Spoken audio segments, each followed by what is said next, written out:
I am honored to have very talented Kevin Surace from Silicon Valley today for the interviews of notables and influencers. Kevin is a Silicon Valley innovator, serial entrepreneur, CEO, TV personality, and edutainer, educator plus entertainer, all combined. Kevin has been featured by Business Week, Time, Fortune, Forbes, CNN, ABC, MSNBC, Fox News, and has keynoted hundreds of events from Inc. 5000 to TED to the US Congress. He was Inc. magazine's Entrepreneur of the Year in 2009, a CNBC Top Innovator of the Decade, World Economic Forum Tech Pioneer, Chair of Silicon Valley Forum, featured for 5 years on Tech TV's Silicon Spin. While he has a technical background with 93 worldwide patents, and I'm going to ask you whether those are all under your name or co-owned, Mr. Surace has pioneered work in the first cellular data smartphone, the first plastic multi-chip semiconductor packages, the first human-like AI virtual assistant, Soundproof Drywall, high R-value windows, AI-driven building management technology, AI-driven quality assurance automation, and the window retrofits of the Empire State Building and New York Stock Exchange for saving energy. So Kevin is also an accomplished music director, conductor, Broadway show and musical producer, and a percussionist. He's actively developing high-quality digital theater, virtual musical entertainment using green screen studios and advanced digital designs. And I'll ask about that later, okay? Kevin currently is CTO of AppVance.ai, which has developed groundbreaking AI-based autonomous software testing in a SaaS platform. He's also involved with companies addressing AI and robotics, and automation, QA, security, IoT, and sustainability, and sleep tech. As a branding expert, that's me. I'm Joanne Tan, CEO of 10 Plus Brand. Is a full-service brand building, content creation, digital marketing, SEO company. We are recognized as one of the top digital marketing agencies in the San Francisco Bay Area. So I can't help branding Kevin as of now as a Renaissance man in Renaissance age. Okay, first question. Tell me about your personal story, your journey, about why, what, how you get to be where you are today, Kevin. Well, thank you for that amazing intro, Joanne. Sadly, you used up the entire hour, so no, I'm kidding. So, well, that's a great question. Look, I was born in upstate New York. My dad worked for GE. I was around electronics the whole, my entire while I grew up, and I went to Rochester Institute of Technology with a double E degree and came to Silicon Valley. And I came to Silicon Valley because it is absolutely the land of great opportunity in technology. There is no better place in the world to develop technology than Silicon Valley. And I quickly found myself, I started in the semiconductor industry, but quickly found myself doing a startup at age 29 or so. And that was a smart cellular data phone called Air Communicator. And that was back in the early 90s. So we were very early. There was no internet yet. You had to talk to BBSs, if you remember what those are, and AOL and CompuServe and things like that. But, and then I got the bug for that. I got the bug for starting companies and inventing things. And I'd say more than that. I know you mentioned all the patents.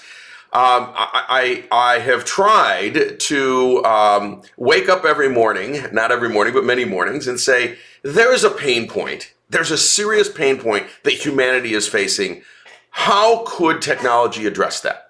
And I don't care, and you can see across my patents, there's building materials, which we can talk about, which is really fun. There's sleep technology, there's body technology, there's obviously SaaS and software, there's hardware. So I don't look at any of those as a barrier. I say, there's a problem. I can see the problem. People face this problem. How can we solve it? And I think great companies and great inventions start with a pain point. They don't start with a solution.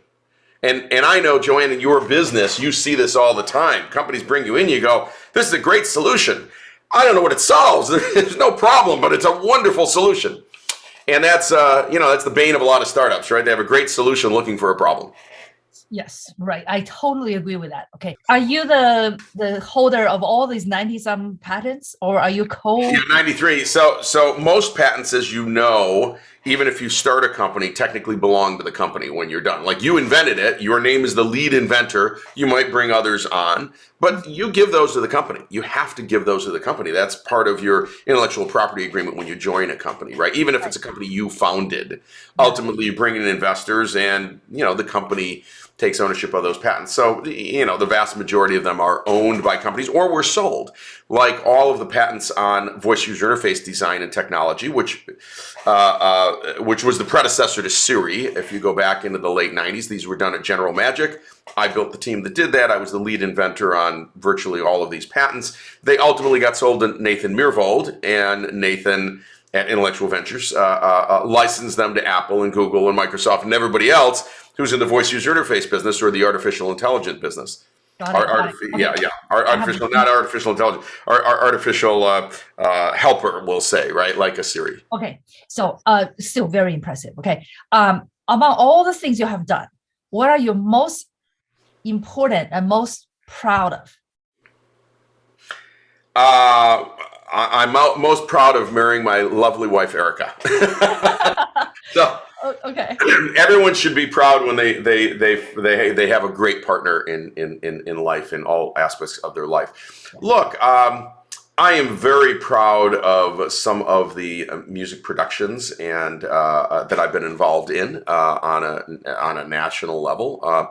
Writing and conducting one show called 2 A.M. at the Sands. Another one is Broadway and More. So I love that. I'm very proud of the art side of what we do. I'm also from a technology standpoint, which probably more people are interested in.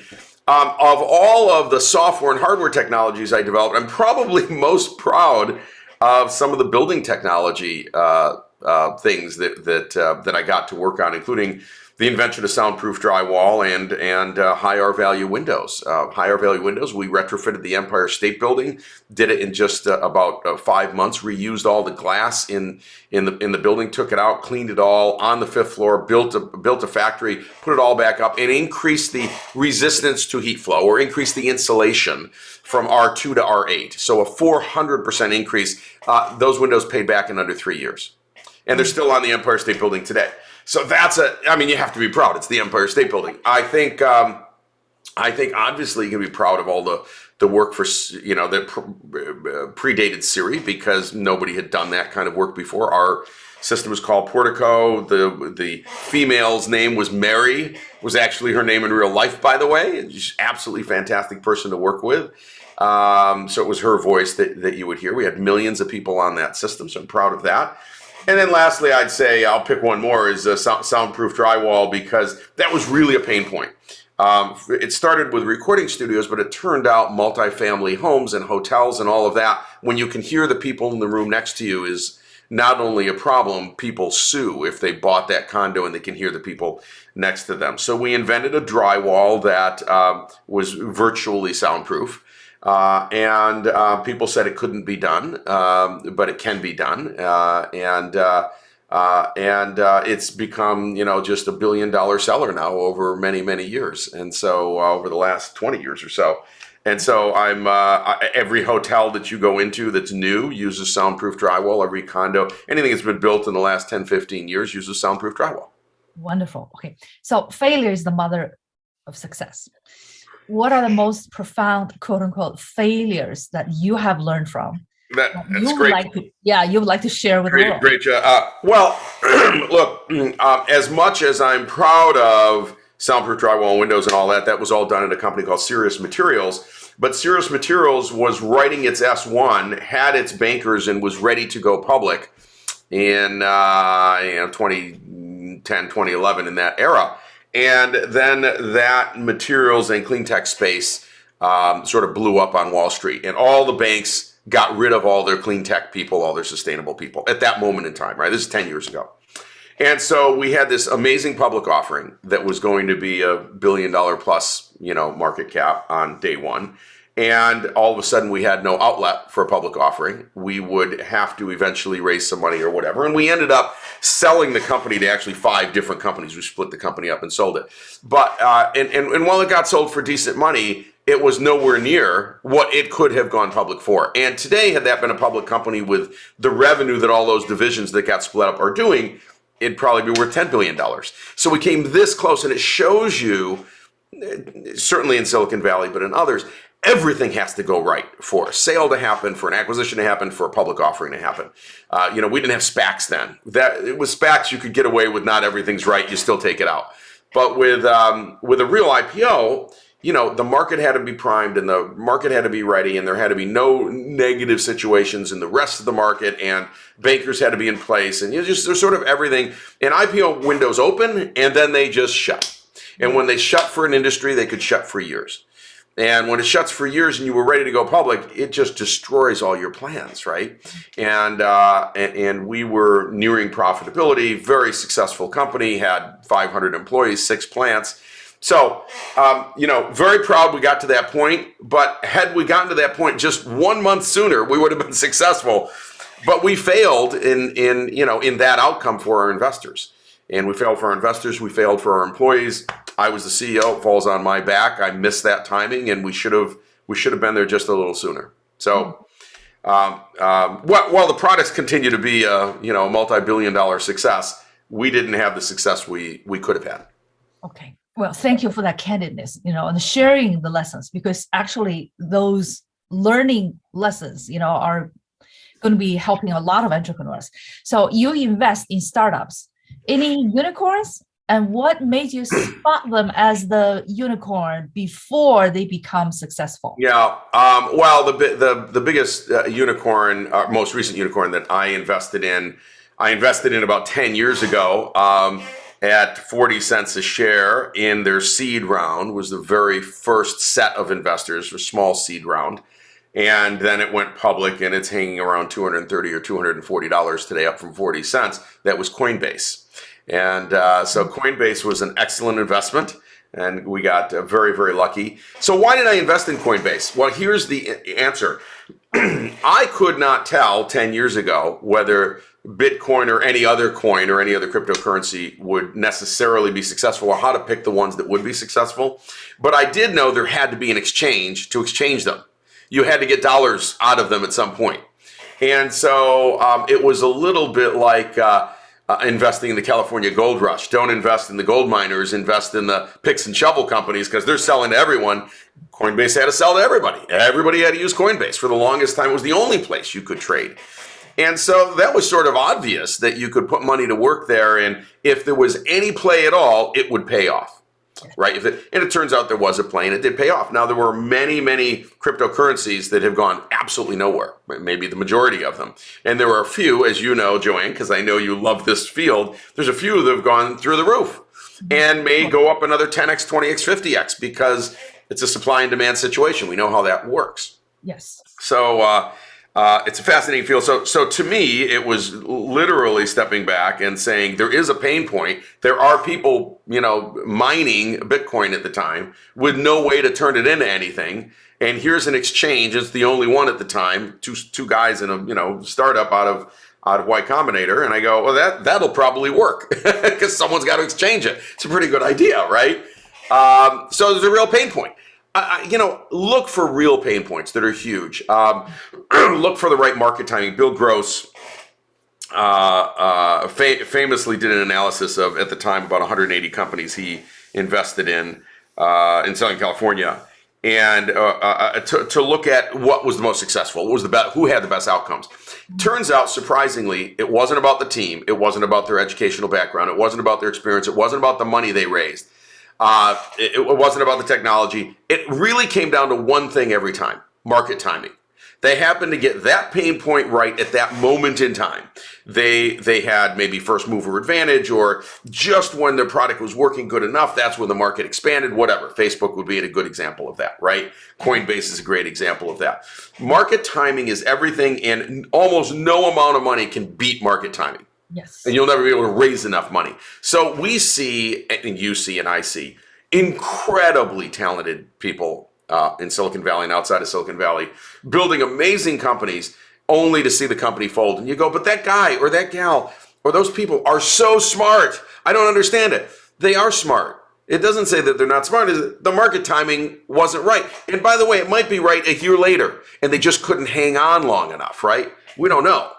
And I see that. Companies go under, and then a year later, the space is on fire. Okay, we saw this in the food delivery space. So, food delivery was sort of okay about 10 years ago, and then it just went through this nuclear winter, and nobody wanted it. And all the startups were shut. Ghost kitchens were shuttered, everything. COVID came, and now anyone who's in that business is all of a sudden worth $50 billion, right? Well, 20 companies went under, and they wish they had had they saved their money and lasted, the market timing eventually got there. Yes. Now, here's the question. Is the right product at the right time with the right amount of money that you have, to make the dream come true? And how much is the luck? Well, that's all luck. Well, you could say all luck. I mean, obviously, I'll give you Bill Gross's point was he had several teams that he would not rank as his best team at all. They were not the smartest, the most aggressive. They didn't hire the best people, and they still had a huge success because of market timing. So again, market timing sort of trumped everything. You could have a pretty lackluster product, but at that moment in time, there's a need for it. So, an example would be grocery delivery in the middle of COVID. Right. If you had stock, you had customers. If you had stock, you had customers. And if by chance you had started your company a week before COVID and you had a warehouse and you had toilet paper, you could sell all you had, right? Market timing killed it, crushed it. But look, this is true of Peloton. Peloton, by chance, market timing was right. Zoom, market timing was right. Zoom was doing fine, but they were, there with Blue Jeans and a bunch of other people, right? A lot of people in that space competing against the big guys. And the market timing just happened to be right, and they had ease of use on their side. And everyone and their grandmother, literally their grandmother, ran to Zoom, said, I can push the button, it comes up. Yeah. Right? And then Microsoft had to get in the game, and Google's late to the game. I mean, I don't know. Does anyone use Google Meets? I don't know. Does anyone even use Blue Jeans anymore? Blue Jeans was a huge network. I mean, Zoom. Yeah. So, market timing. Now, that leads to another question is that most of the CEOs, the entrepreneur startup owners, they value too much on their ideas and their technology. Yes, they do. They fail to really use the mindset of marketing, branding, and establish your product market fit and decipher the signals of the market before everybody else. So that part actually is the marketing part. Sure. And they don't even bother having a CMO until they're like in B round, or even later. So that's a problem. They're not visionary enough. It is. But here's the reason I think that's always been, by the way, and smart companies know that they need branding and differentiation and messaging, and those all have to be tested.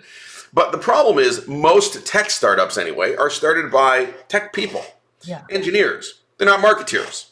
And engineers by nature, someone's going to probably write to me and yell at me, but I've certainly been this. Engineers by nature invent their thing, get their thing working, and they think it is the best thing in the world. I don't care if it's a plastic box. It is the best plastic box in the world, right? It is the best SaaS software in the world. It is the best crypto thing. It is the best.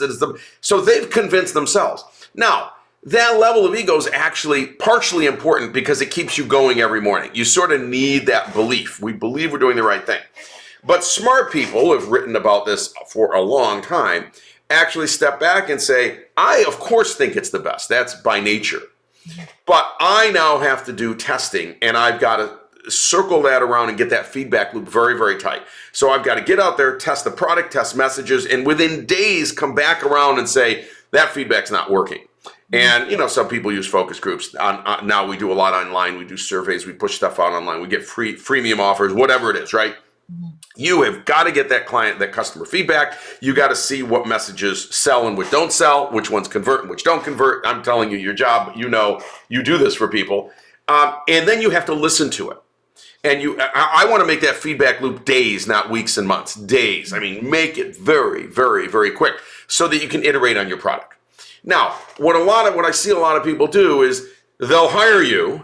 You put, I'm going to make it up, 5 different ads out there. You get all this feedback. You come back around. You show them what people want. It turns out they want some different features, as it turns out. And they go, and the entrepreneur goes, oh, they're wrong. Well, that's a view. That's one view. Let me give you another view. That feedback is invaluable. And those who listen to it, what your clients, your customers can't design your product, but they can tell you their pain points. Yes. So there's no customer who designed Steve Jobs' iPhone or Apple's iPhone, right? But Steve could watch people and say, this is actually a pain point. They actually need their email. They don't know they need their email when they're standing out there, but they do. And they need text and they need messaging. And actually they need to, today with the web, they need to surf the web. And they need, so he could see these were pain points that people couldn't exactly articulate, but they were real pain points. They couldn't design your product for you.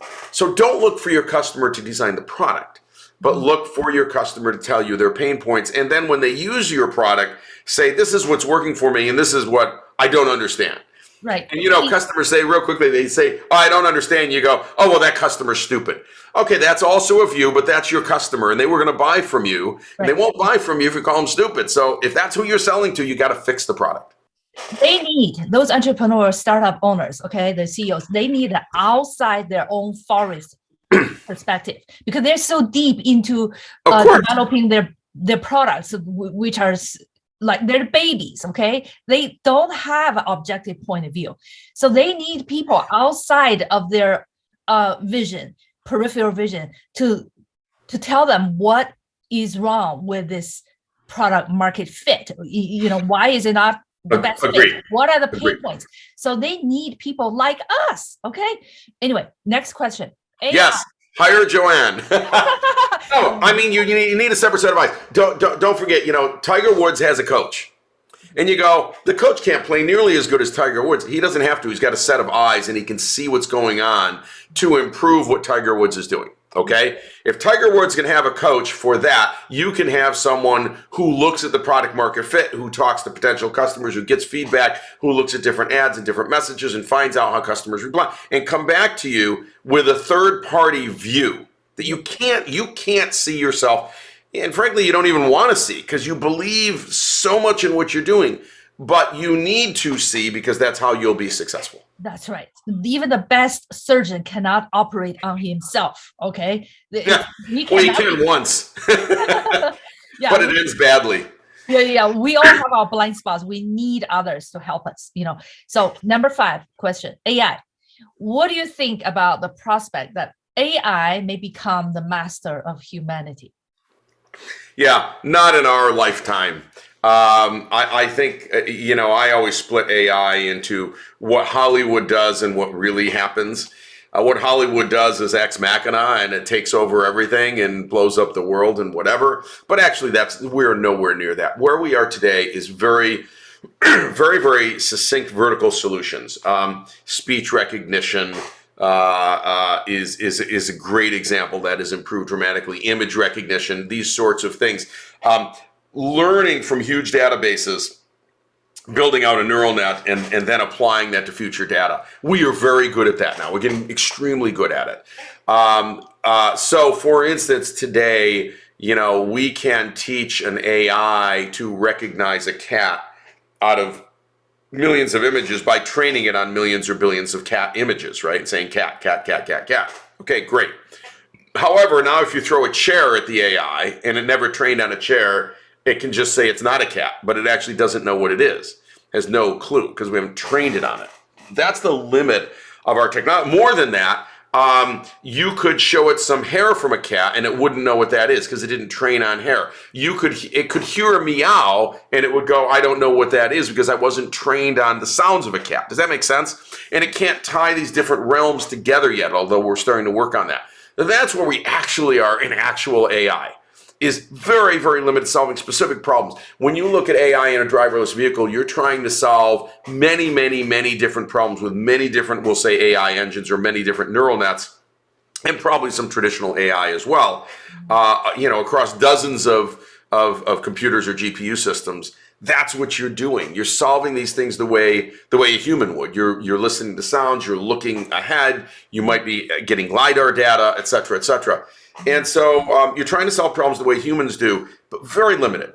So forget this idea that there's going to be a robot like me that could have this kind of rapid fire conversation and then go over and push the nuclear button. Not going to happen. Not in our lifetime. And there's just no sense of this. It's so far away. Do you think AI will ever acquire the human critical thinking and the creative skills?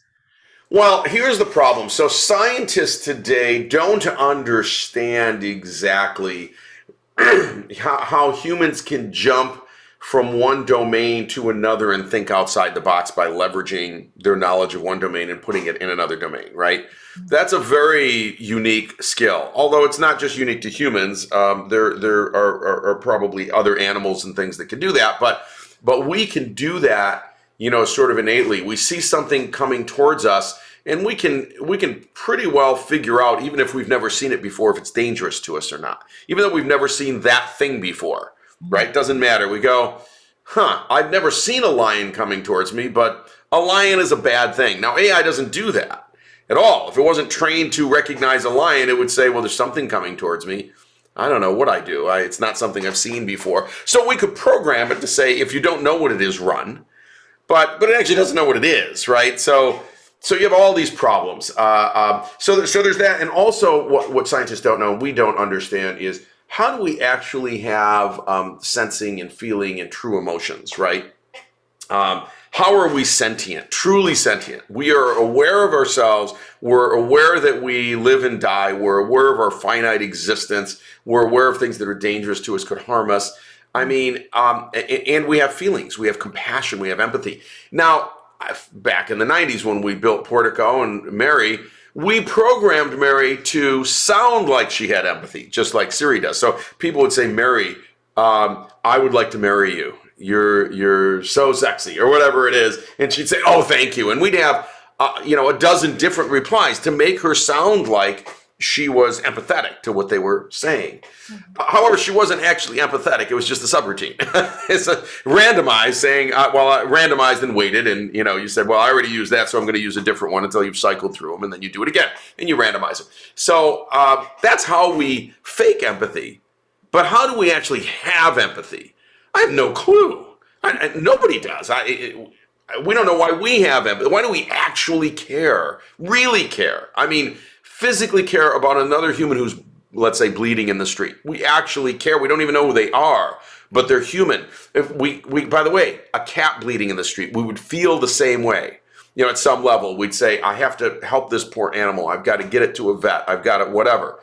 Why do we even have empathy? And how do you form that? I can program it and fake it. Yeah. How do you? So that's why we are so far away. I think to think outside the box, you probably have to have empathy. You have to have feelings. You have to have been raised in an environment where you were taking in literally terabytes of information every few seconds, the equivalent of terabytes of information, right? It's fascinating. I think it will be a saddest day for humanity that AI will become the master of our life, and humanity lose what they are created to be. So AI should be always a tool serving humanity, not the other way around. Oh, well, let's flip it a little other way around. Yeah, I agree with you, but let's flip it the other way around just for a counterpoint. It could be that humans are the scourge of the earth. We are destroying a planet. We don't actually care about this beautiful planet that the heavens or whoever has given to us. But you cannot expect AI to save the planet. It has. Oh, maybe we can. Maybe AI comes along, realizes that we're actually a virus, a bacteria, a fungus on this planet, eradicates us, and then fixes the planet and designs its own CO2 absorbing mechanisms to reestablish the planet's balance. That if that's the case, that's my point. That's the end of humanity. And maybe it should be. That's my point. We can can write a sci-fi about this. Okay. Maybe it should be. Maybe we are actually a fungus that must be eliminated. Oh, that leads to my next question. Okay, this pandemic is only the beginning. There will be more. What do you think the world should do to be more prepared? What are your predictions about the future after this pandemic?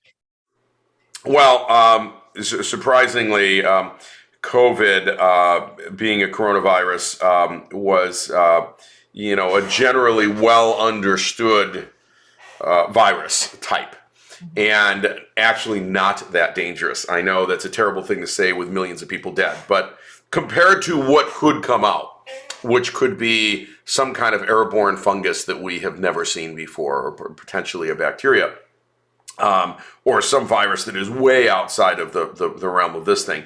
The overall fatality rate of this thing, well, being in this, call it 1% to 3% range, it wasn't 90 or 100%. It wasn't Ebola. Now, fortunately, Ebola doesn't seem to travel through the air, but how about an Ebola that traveled through the air and could travel hundreds of miles and infect everyone on Earth in a month, and everyone dies, 100% fatality rate? That would be bad. That would be severely bad. So this was a warning. I mean, I hate to say it. This is a warning sign. Now, what's the good news? The good news is that the U.S. government had funded mRNA research for a decade, and that allowed us to actually have a vaccine literally within a week or so of the virus DNA being released, right? So the virus being sequenced, it was sequenced, and we had a vaccine ready to go in a week. Now, it had to go through 3 phases of trials, which in the future we might shorten because we now know how mRNA vaccines work. So maybe there's a chance to say in an emergency that's 3 weeks, it's not a year. But they actually had a working vaccine in a week. We could have made billions of those and gotten them out. No, but almost nobody would have died, right? But we weren't ready to do that because mRNA is new. So this is a huge step forward in humanity. You remember in 1918, Spanish flu, we had no vaccines. There was no hope of vaccine. It just had to peter its way out over 2 years, and eventually it did, and it died. And it actually turned into H1N1, which we have today, circulates around, and we generally don't die from it.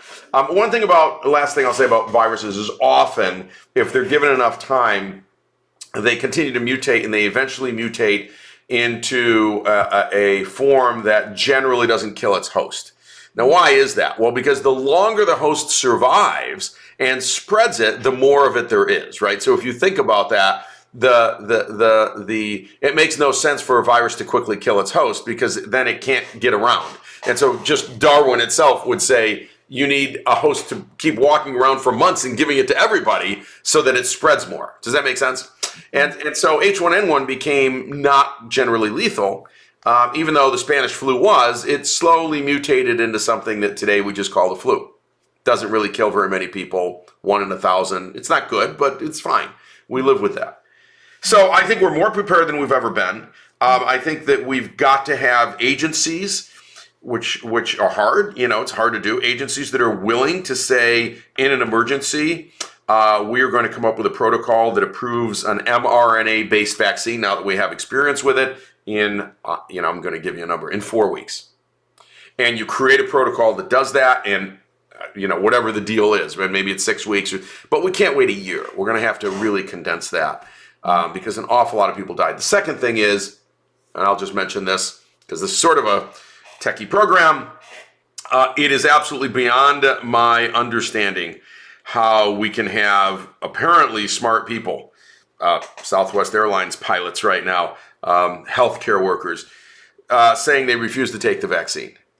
They're happy taking horse dewormer in the form of ivermectin, but they won't get a vaccine. This is scary for humanity, okay? This is a failure of the education system. It really is. You talked about critical thinking earlier. Clearly, critical thinking went out the window, and you were not taught to think critically. Instead, you're watching whatever rolls by on Facebook, and you're believing them. That the vaccine is full of nanoprobes or something. No, it's not full of nanoprobes. And no, it doesn't change your DNA. And please, that's not how the science works. Learn how the science works, or trust the scientists. Trust the scientists who developed it and gave it to themselves and their family first. Now, they're not martyrs. They did that because they believe in it, right? So you got to believe in other humans, or else you can't believe in anything. You believe everyone's a martyr, and they're not. Anyway, that's it. No matter how advanced a country's general education level, there will be people who are going to be the anti-vax. There will be people who refuse to do this. Now, that leads to a bigger question. If you rely on science only, on vaccine only, without the political mandate, the virus will just keep mutating. Okay. Sure. Now, you compare the statistics of China's fatality and infection rate and with United States. And of course, they use the draconian measure, which I don't particularly care about, but they were controlling it far better than any country on this planet. Okay. Now, there is no answer to that question. Let's move on to the next one. Okay. There is a little bit of an answer. Hang on. Because there is no question, while I deplore communism, there's no question that in certain circumstances it actually works better than a democracy. I agree. And in the case of a virus, it works great because you just say, if you leave your house, we'll kill you. And you go, okay, well, I know I'm exaggerating a bit, but you get the point, right? A country that says, if you leave your house, we'll kill you, clearly can squash a virus in a week. There's nowhere for it to go. There's no human to see. So when you can have those kind of mandates in certain circumstances, it works. Like I said, deplore communism in all its forms. On the other hand, we should acknowledge that there's times that kind of draconian method actually saved lives. They actually saved lives, no question. And a few other countries who did something incredibly similar. New Zealand, which is a democracy, but clearly clamped down. Australia clamped down. I mean, we had some countries that do that. Here, we value our freedom so much, which is great. We all value that. But there are times that, people have to wear a mask and have to get vaccinated and have to not get together with family. I mean, look at this huge breakout in Hawaii, at the end of August and into early September. Basically, the residents of Hawaii who live there full time just wanted to get together with their family. They were just done with COVID. And I understand that. But by getting together with their family, they had an entirely huge spike that was 5, 6, 7 times higher. It filled all the restaurants, filled all the hospitals, didn't fill the restaurants. And to the extent the governor had to say that, please, visitors don't come. Now, the visitors were not the ones that were having COVID because they don't get together with anyone. They don't know anyone else there, right? It was the larger families that got together. And there was nothing the governor could say that would stop them. They just said, we don't care. We're getting together. We're celebrating our family. And if we all get it, we get it. So, humans are humans. What are you going to lock them up? Well, democracy and freedom is based on personal, individual accountability and responsibility. But if you don't have that personal responsibility and accountability, it breeds ignorance and it hurts the entire society. Sure, absolutely. So this is a philosophical question. Okay. Let's move on to the next one. Okay. Describe in detail your vision of the world with AI, social media, digital currency, 2 years from now, 5 years from now, 10 years from now, 20 years from now. Well, Look, AI is augmented intelligence, and the first thing it's doing is there's no question it's allowing companies to be more concise and more predictive with the data that they have. It is then slowly with RPA, which is robotic process automation, which is technology that sort of replaces things like customer service and other things that are repetitive. It is going after those lower end jobs first. So AI can replace some, first level customer support, and it can replace things like, insurance people who have to, look at the information when you've gotten in a car crash, things like that, right? These claims processors, things that are highly repetitive. It's actually quite good at. So over the next 5 to 10 years, those are the jobs that are at risk. On the other hand, society will get more productive. And most of those jobs in the US those kinds of jobs were sent overseas anyway. And by the way, it's true with manufacturing. So we're going to see those jobs coming back, but being taken over by software or hardware robotics, if that makes sense, right? Mm-hmm. So, because look, why do we make things in China? Well, companies for the last 20 years went to China because you could get labor cheaply, period, full stop. There's nothing wrong with that. And China got very good at making things for us. As automation and robotics and AI image detection, all of those things get better and better and cheaper, well, then you can make it right here because I don't need any labor. Why would I pay any labor? Why would I pay even $2 an hour in China when I can pay $0 here? Just a machine, it'll run 24/7. So we're seeing this onshoring of lots of things. Customer support, I sent it to India 15 years ago. I sent it there because of cost, not for any other reason. Now I can have a technology do it. And the AI is getting very good at doing it. So I'll just bring it back here. It starts with chatbots, and then it starts with true interaction, and then eventually it starts with literally it looks like a human, and we're very close to that. So those jobs are going to be taken, but mostly being taken from offshore. So that's not good for them, but it's probably fine for us. Second thing is, don't realize we have 10 plus million jobs open in this country in the United States, and no one to fill them. Even though there's 8 million people out of work, they don't seem to want to fill those jobs.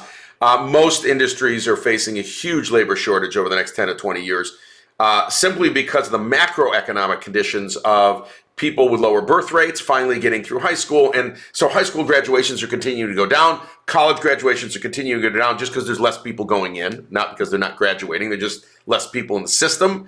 And they're going down at a pretty rapid rate. And yet we have a need for more workers to produce more.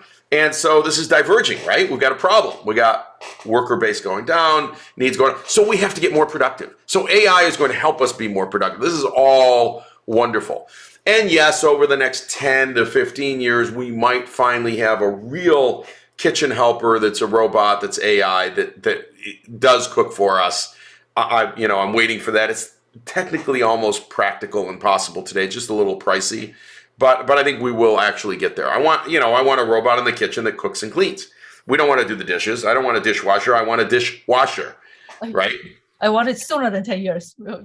Yes, we all do. But in the next decade, I think they'll become affordable. We could build one today for $1 million, but we can't build one for $10,000. That's the problem, right? So we got to get it to where it's priced reasonably. And you probably won't buy it. Most of these kinds of robotic systems that use a lot of AI, but also are physically robotic, we're going to lease. We're going to pay by the hour or pay by the month. And, it might be $1,000 a month or $2,000 a month to have one of these things in your kitchen. And you'll decide, is this a good thing? And they might be able to clean the house and, do other tasks and fold laundry. And these are good things. Those are pain points, right? We know those are pain points. We know nobody actually wants to fold their laundry, ever. Nobody ever said, I love folding laundry. Nobody ever said, I love ironing. Nobody loves those tasks. So you can see some of these tasks getting taken on by relatively dumb systems, but smart enough to do that task, right? Next question. Okay. So I'm an opera fan, right? This season, I'm really delighted to watch the New York Met Opera live performance in a Century 14 movie theater near my home. That's right. Surround sound effects, large screen, reclining chair, even warmed up, okay? And social distancing too, okay? I really don't feel like taking the bar to San Francisco Opera House, which I did for 25 years. I'm afraid the San Francisco box office will suffer a decline in ticket sales. So will many cities' opera houses throughout the world, since the Met is streamed to around 27 countries, more or less, and many local cinemas there. People just go to movie theaters, So question number one, do you agree that technology in this case is helping with monopolies, the Met, at the loss of local cities' opera houses or musicals performances? Yeah, well, obviously I'm involved in a lot of this streaming stuff, including working on a project with Stephen Schwartz, actually, to stream something very large to theaters later next year. So here's what I would say. While COVID accelerated this sort of digital access to amazing performances, it was going to happen anyway. What was keeping it from happening was, frankly, unions and agreements and how the money gets split and all of these other things. It was not a technology problem, right? We've been streaming to theaters for 5 or 6 or 7 years. We could certainly stream even 4K to your home for the last 4 or 5 years, and certainly 1080 for 5 years before that.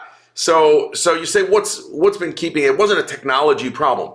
It was all of these other things. Well, COVID made everybody figure out how to work. And so the unions had to figure out, like, AFM, right? The musicians union had to figure out, how do I actually work in a streaming world? Because if I don't do this, my musicians aren't working. Like, I have to find a way to do this, right? So everybody started looking at how they could create contracts and agreements that would work for everybody involved, and not just rely on a live audience. And that, when you look at that, that expands the audience and the opportunity. It expands the opportunity for people. There's a project I'm working on called PEN Performances, PEN. Private Entertainment Network Performances.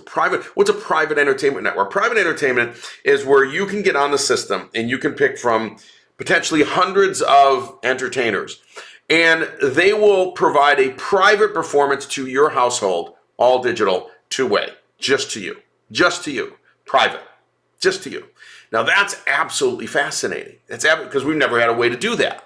Even though we technically could have done it, COVID sort of pushed us to say, this is actually an expansion for the artist. So for that artist now can perform worldwide without leaving their home. Mm-hmm. Worldwide. But there are some other issues.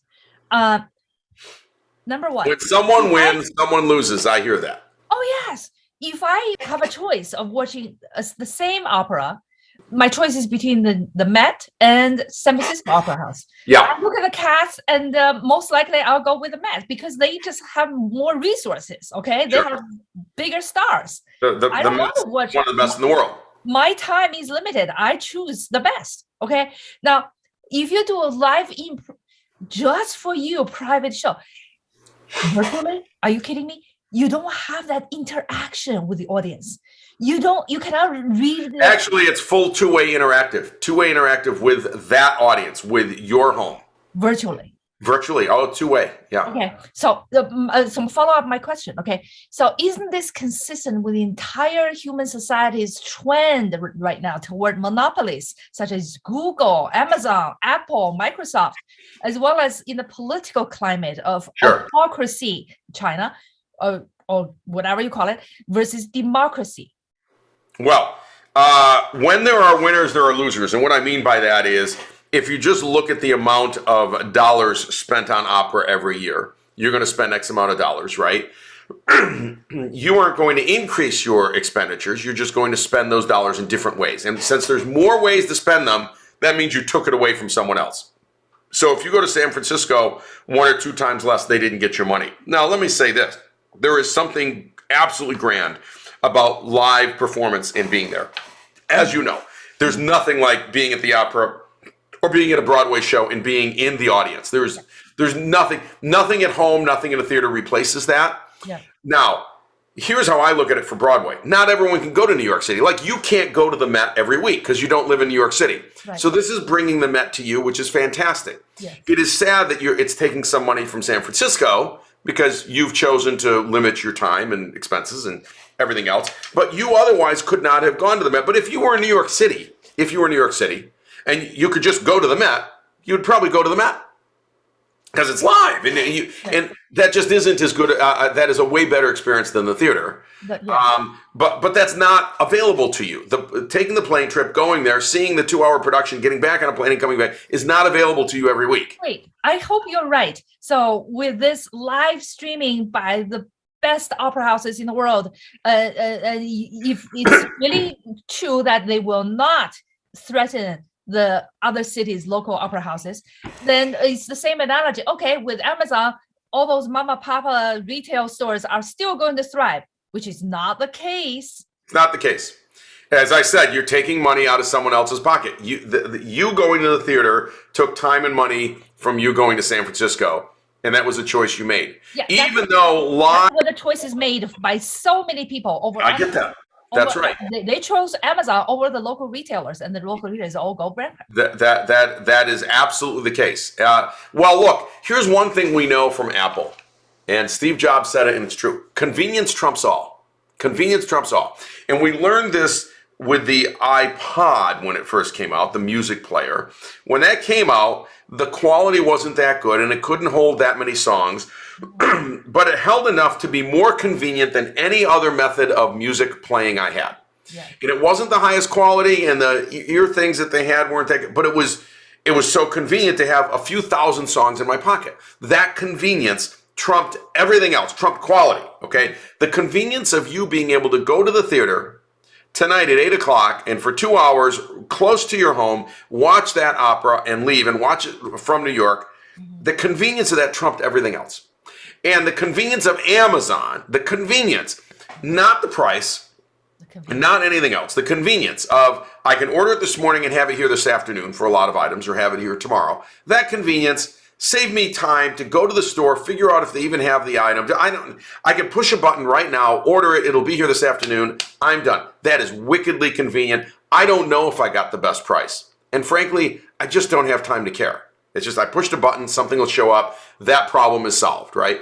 I could have gone to Home Depot and got that light bulb, but I can order them on Amazon and they show up for $5. So speaking of innovation, if those local retailers, the brick and mortar opera houses or just consumer stores want to survive, they cannot compete on convenience. They must compete on experience, on customer experience. So absolutely. They have to go there to experience that, which cannot be offered by just a box dropped at my door, That's right. And there are certain products that offer that kind of experience. Certain kinds of clothing has generally offered that experience, although Amazon's getting better and they're better with returns now.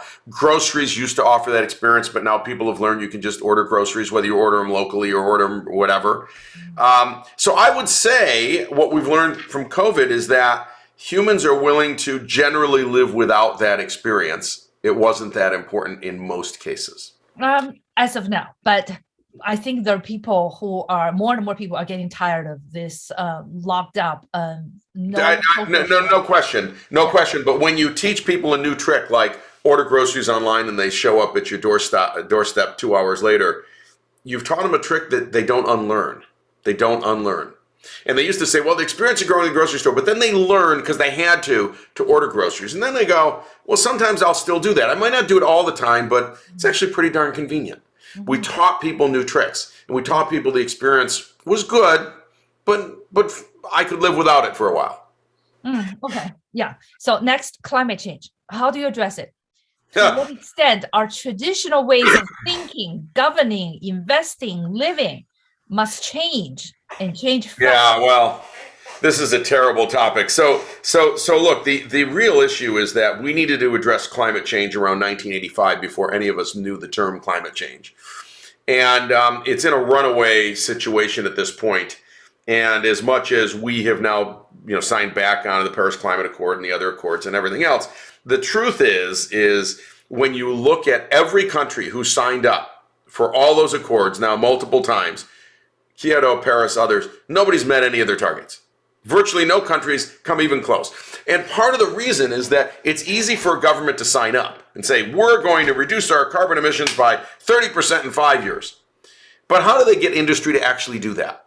How do you actually force an industry to do that? And in some industry, they have no alternative. Like they must use natural gas to burn something which generates, methane, CO2, et cetera, et cetera.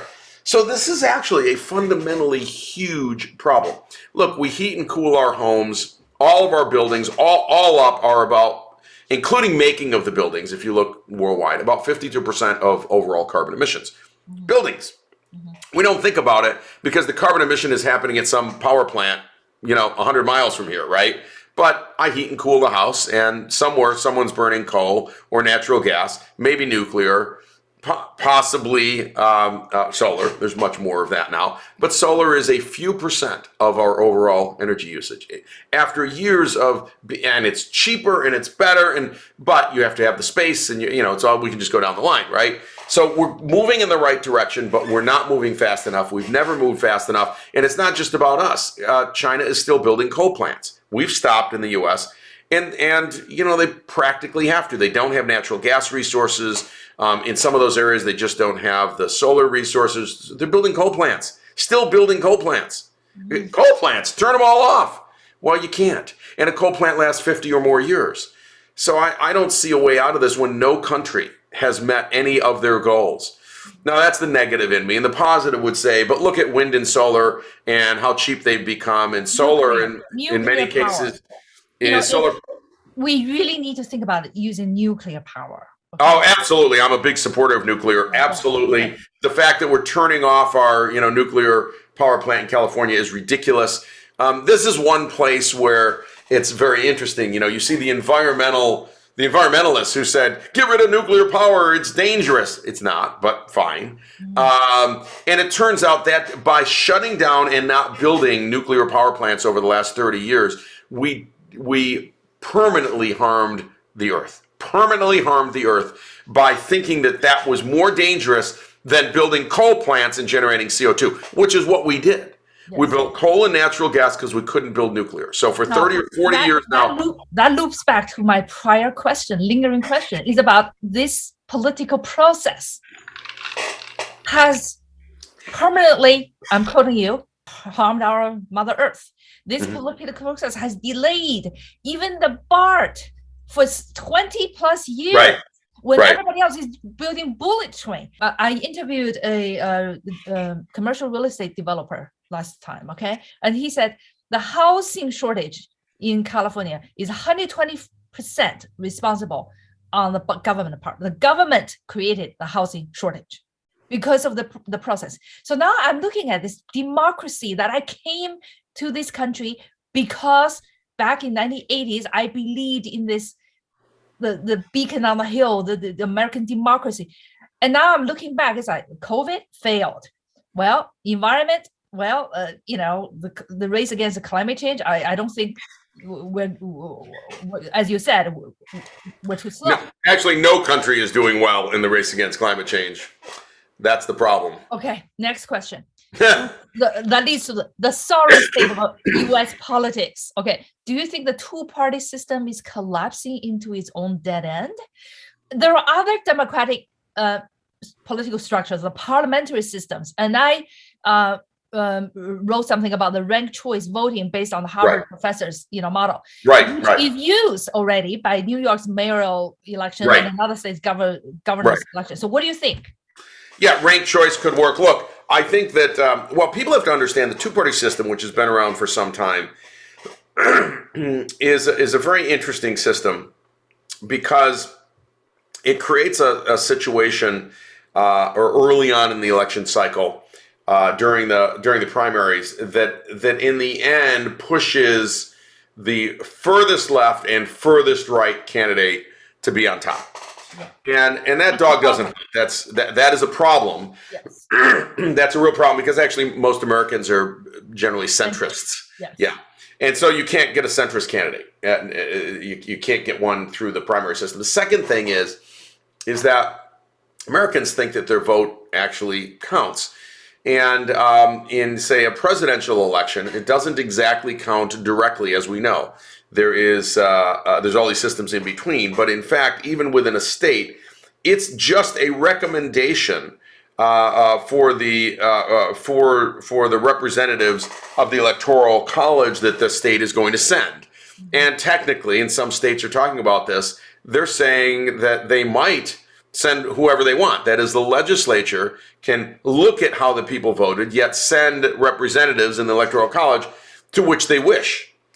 Now, that isn't technically illegal, perhaps, because the will of the people in this case is representative, and it's just a suggestion to the party of who they want and who they should send. By the way, even a party could say, They could, for example, in the next election, maybe everybody goes for Kamala. I'm making it up, and Biden's still on the ticket. Let's just make that up. And the party could say, that's interesting, but we're putting up Biden. Thank you, America, for voting. We're putting up Biden. Because the parties themselves, all you did was vote for a party. The party can do what they want. Now, they're not supposed to. They shouldn't. But you're not actually voting for the candidate you think. So this whole system is messy. And it got put in place to be able to really fund two candidates, right? One on the right and one on the left, and fund it wholeheartedly. So we'd really have to rethink the funding, rethink where the money comes from, rethink how companies can come in with millions of dollars and fund candidates, get it back to grassroots. Maybe nobody can give more than $1,000 and there are no PACs, get rid of PACs. I mean, you'd have to undo the whole system. Well, the only one who can undo the system is Congress. And Congress loves PAC money. In fact, they love money. What's not to love? So the whole system is built in a way that in this case, the normal check and balance doesn't work, right? Because the judicial side can't undo the fact that Congress likes these PACs and likes money, and you know, a congressperson has to go out, and every 2 years, you know, they're running again, right? They're running again. Mm-hmm. And this is a problem. So they're always running. And to run, they always have to raise money. So, you know, you get the emails, please give $1, please give $5. And I'm going, you just got elected, but they've got to start the cycle again. I know. Because that's their job. It's their only, and for career politicians, it's the only job they've ever known. They don't know what else to do. So all they do is raise money all the time. And I don't know how that gets fixed. As long as politics and public positions are dependent on money, this democracy is needing improvement. We to say the least. You know, it's flawed. All societies eventually blow up, and heaven on earth, you know, Greek, Romans, just, you know, go through it. I certainly hope that we, the people, will contribute to the survival and the sustainable future of our democracy. Well, who's we the people? You know, some portion of we the people tried to bring down the entire government on January 6th. That's not you the people or me the people, but it is we the people, some of the people. By the way, some of those people continue to think in the back of their mind or even in the front of their mind that the election was stolen. There is zero data on that. Sorry, it's been tested in every state. Yeah. But there are conspiracy theories and there are conspiracy theorists, and they're not going to let go of their conspiracy. They're the same people that won't take a vaccine. So I see all these problems, the warning signs. Those people, I would say that our education system failed because they do not know how to critical think. Okay, and the education system failed to make them think this is a conspiracy and the anti-vax and all this QAnon. That's right. So that's right. What do you think of the future of America? I think that the educational system has absolutely failed some of the people in this country. You know, and look, I think another thing, I mean, I think to be controversial, right? But you look at, you know, the shaman who broke into Pelosi's office and all of that and wore the headdress and all. You know, when you listen to him talk, you're not hearing the highest IQ person, right? I mean, and so, you know, other terrible things might have happened in his life. We don't know who the parents were. We don't know the education that he went through, if he even graduated from high school. You know, everything went wrong with people like that. And of course, they think everything went wrong with us, that we came through a collegiate system, a university system that warped our minds and made us all lefties or something like that, right? So they think war is crazy as we think they are crazy. And because of the rapid feedback loop of Facebook and social media today, we're no longer in a place where we can have a conversation. Like, you and I really don't want to have a conversation with Mr. Shaman. Mm-hmm. He's a nutcase, right? Yeah. On the other hand, he doesn't actually want to converse with us. But if we don't sit down and have a conversation between humans that say, look, let's start with this. We're both Americans. Mm-hmm. Okay, great. And we're all Americans. And and we want a wonderful country. Okay, great. So we got to find some places where we share some common ground. Well, let's start to talk about what a wonderful country is. It's opportunity for you to have a job. You know, some of these people hadn't worked in years. That's another problem, right? They hadn't worked. They lost hope. Look at the people in the Middle East that get attracted to these radical groups. They're people who have no other hope. They have no hope of a job, no hope of an education, and the only hope they have is to go take up arms and get a gun with this crazy group and commit suicide somewhere and go to whatever place they're going to in the afterlife, right? And a lot of that is true with these QAnon folk. These are people who haven't worked in a long time. They were just looking for someone to follow. They got involved in a group that was online like this, and all of a sudden they made like friends. And they had an enemy. And the common enemy, you know, was the government that was trying to put in place someone that wasn't fairly elected. So in their mind, they were doing what was right, even though it's warped. And they could no longer see or hear the facts. Yes. They lost the ability to do so and lost the ability to critically think that the number of people who would have had to, in 6 or 8 states, who would have had to been in on changing this election stuff, the number of people, and nobody read it, it's impossible. It's just too many people would have had to keep that secret. That's the biggest threat to our democracy. Okay, and to American future. Okay. Now, last question. It's not AI. It's not AI. Not AI. It's the shaman and the QAnons. Yes, the ignorance of vastly not educated. Yeah, the ignorance. Yes. Ignoramus. Oh yes. Now, last question. What does Kevin Surace brand stand for? What do you want the world to remember you after you kick the bucket?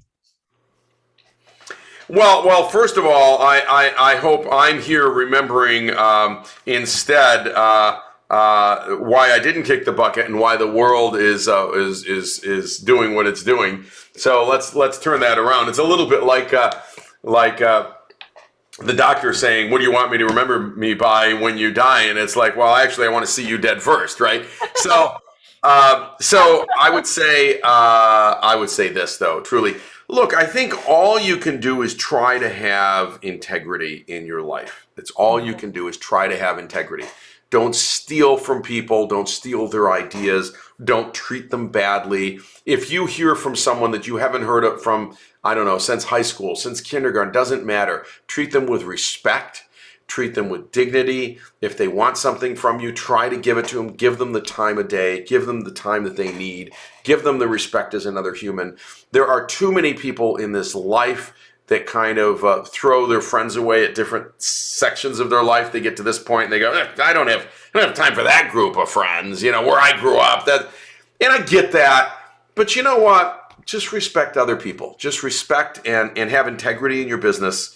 Don't lie, don't cheat, don't steal. Just have integrity, and try to have a sense of purpose every day. Try to have a sense of purpose every day. And when people have a sense of purpose, you know what happens? They're not shaman, they're not QAnon, because they get up every day and they have a sense of purpose. My sense of purpose is, I'm going to help move things forward, or I've got this job to do, or I've got to take care of my family, or I've got to love my wife, or I've got to love my kids, whatever it is, right? That's a sense of purpose. Have a sense of purpose. You have a sense of purpose every day for the companies that you work with. You go, okay, I've got to collect this information. I've got to do this, and I've got to work on this branding, and then I got to get it to the company. I got to change the way, maybe some of the direction of that company so that they can be successful. And you will be successful in return. So integrity, integrity, integrity. And in this valley, in Silicon Valley, I can say, when we've got Elizabeth Holmes on trial for Theranos, and we've got the this media company that just fell apart, and I can just go down the line. You have a lot of people getting a lot of money and literally lying about the business that they're doing. And this has gone on. This isn't the first time. I've seen this for 20, 30 years. But don't do that. Just build an honest business, and if you can't, give the money back. I'm sorry, I don't know how to do it. I don't know what I'm doing. Here's your money back. These are people's money. They earned it. They worked hard for it. Their retirement funds, that's what's actually funding these companies. So high integrity. Please, when you start your company, high integrity. Integrity that's my brand. And purpose. Well, thank you. It's great pleasure talking to you. I can go on and on, but we already exceeded our time by 10 minutes. We're already at 3 hours and 42 minutes. So it's No. Okay. Renaissance man still hold. Renaissance man in the Renaissance age. My branding of you, Karen. Excellent. I'll take that brand because that's a 10+ brand. Thank you so much. I love it. Okay, so you do take care and have a good day. Thanks, Joanne. Thanks so much. Okay. All right. Bye.